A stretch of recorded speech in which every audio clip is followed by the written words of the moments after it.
74वें स्वतंत्रता दिवस की पूर्व संध्या पर देश विदेश में रह रहे भारत के सभी लोगों को बहुत बहुत बधाई और ढेर सारी शुभकामनाएं।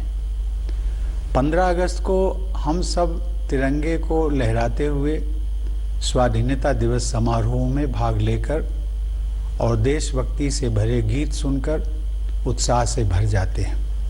हमारे युवाओं के लिए यह स्वाधीनता के गौरव को महसूस करने का दिन है। इस अवसर पर हम अपने स्वाधीनता सेनानियों के बलिदान को कृतज्ञता के साथ याद करते हैं।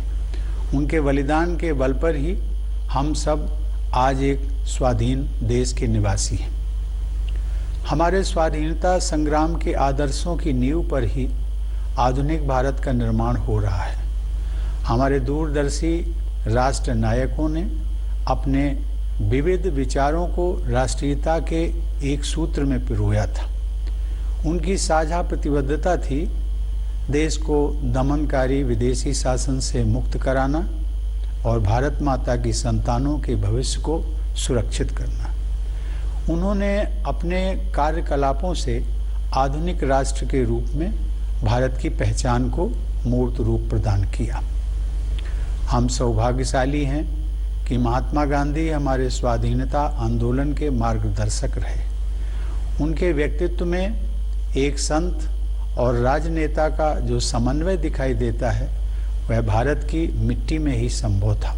सामाजिक संघर्ष, आर्थिक समस्याओं और जलवायु परिवर्तन से परेशान आज की दुनिया गांधी जी की शिक्षाओं में समाधान पाती है। समानता और न्याय के लिए उनकी प्रतिबद्धता हमारे गणतंत्र का मूल मंत्र है। गांधी जी के बारे में युवा पीढ़ी की जिज्ञासा और उत्साह को देखकर मुझे अत्यंत खुशी होती है। प्यारे देशवासियों, इस वर्ष स्वतंत्रता दिवस के उत्सवों में हमेशा की तरह धूमधाम नहीं होगी। इसका कारण स्पष्ट है। पूरी दुनिया एक ऐसे घातक वायरस से जूझ रही है जिसने जनजीवन को भारी क्षति पहुंचाई है और हर प्रकार की गतिविधियों में बाधा उत्पन्न की है। इस वैश्विक महामारी के कारण हम सबका जीवन पूरी तरह से बदल गया है। यह बहुत आश्वस्त करने वाली बात है कि इस चुनौती का सामना करने के लिए केंद्र सरकार ने पूर्व अनुमान करते हुए समय रहते प्रभावी कदम उठा लिए थे। इन असाधारण प्रयासों के बल पर घनी आबादी और विविध परिस्थितियों वाले हमारे विशाल देश में इस चुनौती का सामना किया जा रहा है। राज्य सरकारों ने स्थानीय परिस्थितियों के अनुसार कार्रवाई की। जनता ने पूरा सहयोग दिया। इन प्रयासों से हमने वैश्विक महामारी की विकरालता पर नियंत्रण रखने और बहुत बड़ी संख्या में लोगों के जीवन की रक्षा करने में सफलता प्राप्त की है। यह पूरे विश्व के सामने एक अनुकरणीय उदाहरण है। राष्ट्र उन सभी डॉक्टरों, नर्सों तथा अन्य स्वास्थ्य कर्मियों का ऋणी है जो कोरोना वायरस के खिलाफ इस लड़ाई में अग्रिम पंक्ति के योद्धा रहे हैं।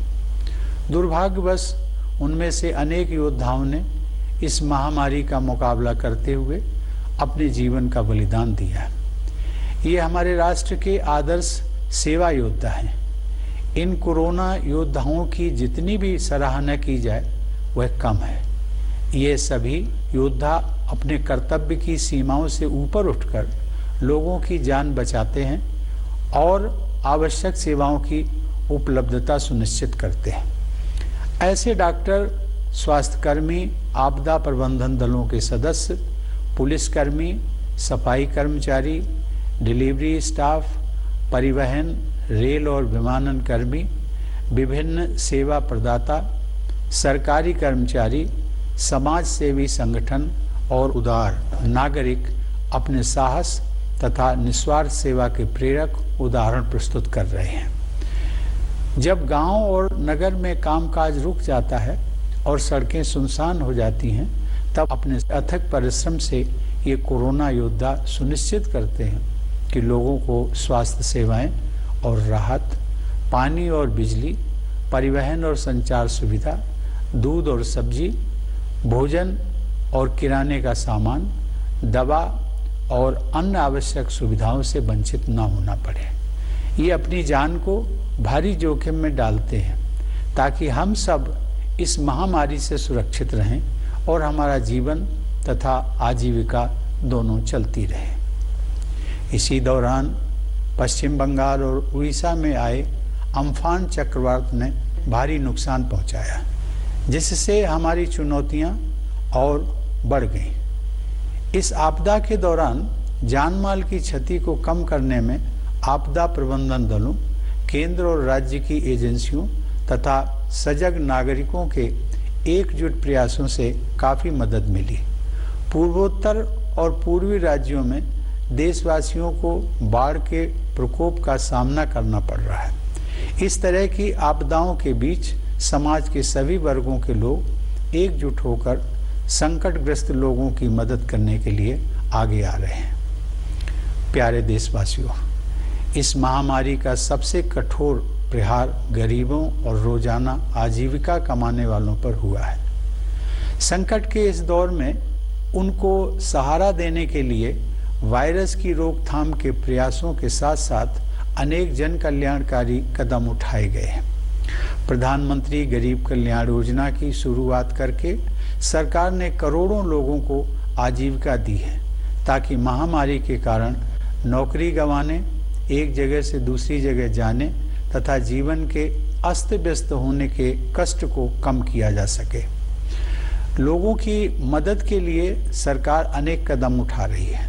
इन प्रयासों में कॉरपोरेट सेक्टर, सिविल सोसाइटी और नागरिकों का भरपूर सहयोग मिल रहा है। किसी भी परिवार को भूखा न रहना पड़े, इसके लिए ज़रूरतमंद लोगों को मुफ्त अनाज दिया जा रहा है। मुफ्त अनाज उपलब्ध कराने के दुनिया के सबसे बड़े इस अभियान को नवंबर 2020 तक बढ़ा दिया गया। इस अभियान से हर महीने लगभग 80 करोड़ लोगों को राशन मिलना सुनिश्चित किया गया है।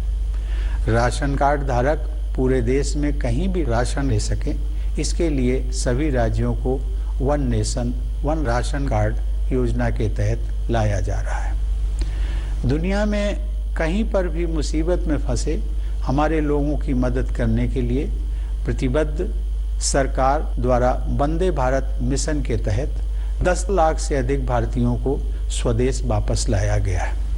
भारतीय रेल द्वारा इस चुनौतीपूर्ण समय में ट्रेन सेवाएं चलाकर वस्तुओं तथा लोगों के आवागमन को संभव किया गया है। अपने सामर्थ्य में विश्वास के बल पर हमने कोविड-19 के खिलाफ लड़ाई में अन्य देशों की ओर भी मदद का हाथ बढ़ाया है। अन्य देशों के अनुरोध पर दवाओं की आपूर्ति करके हमने एक बार फिर यह सिद्ध किया है कि भारत संकट की घड़ी में विश्व समुदाय के साथ खड़ा रहता है। क्षेत्रीय और वैश्विक स्तर पर महामारी का सामना करने के लिए प्रभावी रणनीतियों को विकसित करने में हमारी अग्रणी भूमिका रही है। संयुक्त राष्ट्र सुरक्षा परिषद की अस्थायी सदस्यता के लिए हाल ही में संपन्न चुनाव में मिला भारी समर्थन भारत के प्रति व्यापक अंतर्राष्ट्रीय सद्भावना का प्रमाण है। भारत की यह परंपरा रही है कि हम केवल अपने लिए नहीं जीते हैं, बल्कि पूरे विश्व के कल्याण की भावना के साथ कार्य करते हैं। भारत की आत्मनिर्भरता का अर्थ स्वयं सक्षम होना है, दुनिया से अलगाव या दूरी बनाना नहीं। इसका अर्थ यह भी है कि भारत वैश्विक बाजार व्यवस्था में शामिल भी रहेगा और अपनी विशेष पहचान भी कायम रखेगा। प्यारे देशवासियों, आज विश्व समुदाय वसुधैव कुटुंबकम अर्थात समस्त विश्व एक ही परिवार है कि उस मान्यता को स्वीकार कर रहा है, जिसका उद्घोष हमारी परंपरा में बहुत पहले ही कर दिया गया था। लेकिन आज जब विश्व समुदाय के समक्ष आई सबसे बड़ी चुनौती से एकजुट होकर संघर्ष करने की आवश्यकता है, तब हमारे पड़ोसी ने अपनी विस्तारवादी गतिविधियों को चालाकी से अंजाम देने का दुस्साहस किया। सीमाओं की रक्षा करते हुए हमारे बहादुर जवानों ने अपने प्राण न्यौछावर कर दिए। भारत माता के वे सपूत राष्ट्र गौरव के लिए ही जिए और उसी के लिए मर मिटे। पूरा देश गलवान घाटी के बलिदानियों को नमन करता है। हर भारतवासी के हृदय में उनके परिवार के सदस्यों के प्रति कृतज्ञता का भाव है। उनके शौर्य ने यह दिखा दिया है कि यद्यपि हमारी आस्था शांति में है, फिर भी यदि कोई अशांति उत्पन्न करने की कोशिश करेगा तो उसे माकूल जवाब दिया जाएगा। हमें अपने सशस्त्र बलों, पुलिस तथा अर्धसैनिक बलों पर गर्व है, जो सीमाओं की रक्षा करते हैं और हमारी आंतरिक सुरक्षा सुनिश्चित करते हैं। मेरा मानना है कि कोविड-19 के विरुद्ध लड़ाई में जीवन और आजीविका दोनों की रक्षा पर ध्यान देना आवश्यक है। हमने मौजूदा संकट को सबके हित में, विशेष रूप से किसानों और छोटे उद्यमियों के हित में समुचित सुधार लाकर अर्थव्यवस्था को पुनः गति प्रदान करने के अवसर के रूप में देखा है।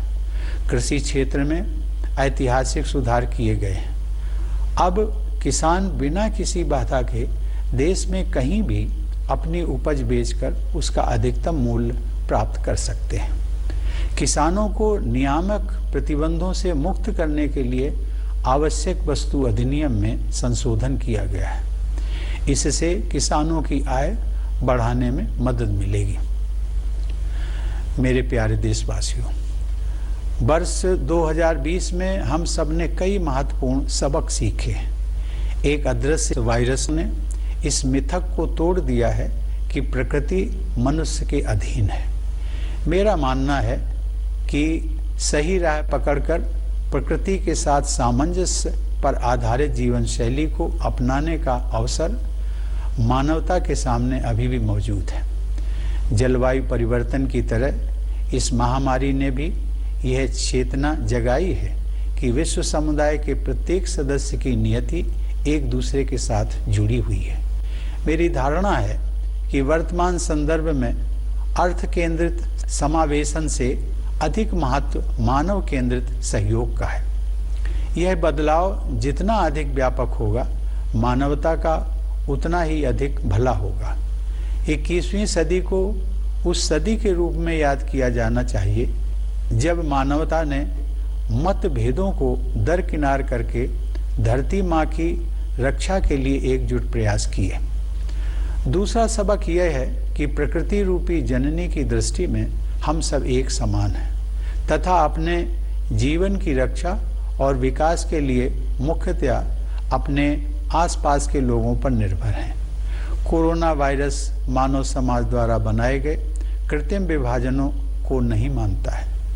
इससे यह विश्वास पुष्ट होता है कि मनुष्यों द्वारा उत्पन्न किए गए हर प्रकार के पूर्वाग्रह और सीमाओं से हमें ऊपर उठने की आवश्यकता है। भारतवासियों में परस्पर सहयोग और करुणा की भावना दिखाई देती है।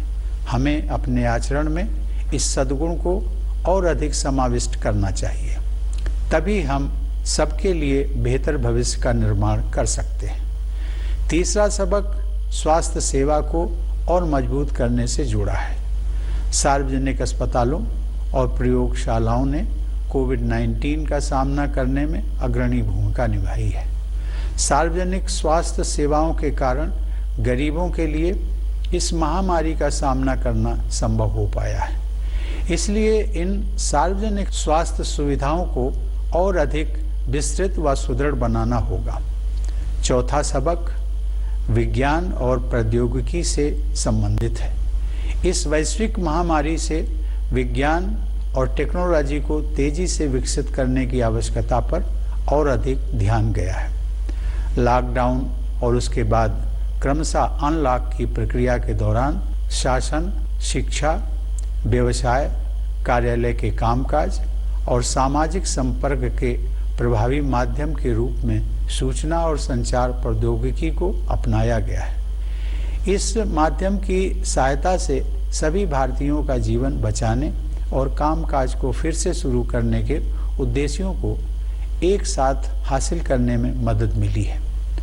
केंद्र एवं राज्य सरकारों के कार्यालय अपने कार्यों के निर्वहन के लिए बड़े पैमाने पर वर्चुअल इंटरफेस का उपयोग कर रहे हैं। न्याय प्रदान करने के लिए न्यायपालिका ने वर्चुअल कोर्ट की कार्रवाई को अपनाया है। वर्चुअल कॉन्फ्रेंस आयोजित करने तथा अन्य अनेक गतिविधियों को संपन्न करने के लिए राष्ट्रपति भवन में भी हम प्रौद्योगिकी का उपयोग कर रहे हैं। आईटी और संचार उपकरणों की सहायता से डिस्टेंस एजुकेशन तथा ई लर्निंग को बढ़ावा मिला है। कई क्षेत्रों में अब घर से काम करने का ही प्रचलन हो गया है। प्रौद्योगिकी की सहायता से सरकारी और निजी क्षेत्रों के अनेक प्रतिष्ठानों द्वारा सामान्य स्तर से कहीं अधिक कामकाज करके अर्थव्यवस्था को गति प्रदान की गई है। इस प्रकार हमने यह सबक सीखा है कि प्रकृति से सामंजस्य रखते हुए विज्ञान और प्रौद्योगिकी को अपनाने से हमारे अस्तित्व और विकास की निरंतरता को बनाए रखने में सहायता मिलेगी। ये सभी सबक पूरी मानवता के लिए उपयोगी सिद्ध होंगे। आज की युवा पीढ़ी ने इन्हें भली भांति आत्मसात किया है और मुझे विश्वास है कि इन युवाओं के हाथों में भारत का भविष्य सुरक्षित है। यह दौर हम सभी के लिए कठिन है। हमारे युवाओं की कठिनाई तो और भी गंभीर दिखाई देती है। शिक्षण संस्थानों के बंद होने से हमारे बेटे बेटियों में चिंता पैदा हुई होगी और फिलहाल वे अपने सपनों और आकांक्षाओं को लेकर चिंतित होंगे। मैं उन्हें ये बताना चाहूँगा कि इस संकट पर हम विजय हासिल करेंगे और इसलिए अपने सपनों को पूरा करने के प्रयासों में आप सभी युवाओं को निरंतर जुटे रहना चाहिए। इतिहास में ऐसे प्रेरक उदाहरण उपलब्ध हैं जहां बड़े संकटों एवं चुनौतियों के बाद सामाजिक, आर्थिक और राष्ट्रीय पुनर्निर्माण का कार्य नई ऊर्जा के साथ किया गया। मुझे विश्वास है कि हमारे देश और युवाओं का भविष्य उज्जवल है। हमारे बच्चों और युवाओं को भविष्य की ज़रूरतों के अनुसार शिक्षा प्रदान करने की दृष्टि से केंद्र सरकार ने हाल ही में राष्ट्रीय शिक्षा नीति लागू करने का निर्णय लिया है। मुझे विश्वास है कि इस नीति से गुणवत्ता से युक्त एक नई शिक्षा व्यवस्था विकसित होगी जो भविष्य में आने वाली चुनौतियों को अवसर में बदलकर नए भारत का मार्ग प्रशस्त करेगी। हमारे युवाओं को अपनी रुचि और प्रतिभा के अनुसार अपने विषयों को चुनने की आज़ादी होगी। उन्हें अपनी क्षमताओं को विकसित करने का अवसर मिलेगा। हमारी भावी पीढ़ी इन योग्यताओं के बल पर न केवल रोजगार पाने में समर्थ होगी बल्कि दूसरों के लिए भी रोजगार के अवसर उत्पन्न करेगी। राष्ट्रीय शिक्षा नीति एक दूरदर्शी और दूरगामी नीति है। इससे शिक्षा में इंक्लूजन, इनोवेशन और इंस्टीट्यूशन की संस्कृति को मजबूती मिलेगी। नई शिक्षा नीति के तहत मातृभाषा में अध्ययन को महत्व दिया गया है, जिससे बाल मन सहजता से पुष्पित पल्लवित हो सकेगा। साथ ही इससे भारत की सभी भाषाओं को और भारत की एकता को आवश्यक बल मिलेगा। किसी भी राष्ट्र को सशक्त बनाने के लिए उसके युवाओं का सशक्तिकरण आवश्यक होता है और राष्ट्रीय शिक्षा नीति इस दिशा में एक बड़ा कदम है।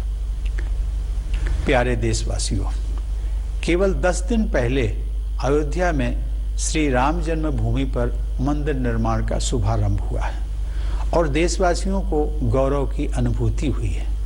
देशवासियों ने लंबे समय तक धैर्य और संयम का परिचय दिया और देश की न्याय व्यवस्था में सदैव आस्था बनाए रखी। श्री राम जन्मभूमि से संबंधित न्यायिक प्रकरण को भी समुचित न्याय प्रक्रिया के अंतर्गत सुलझाया गया।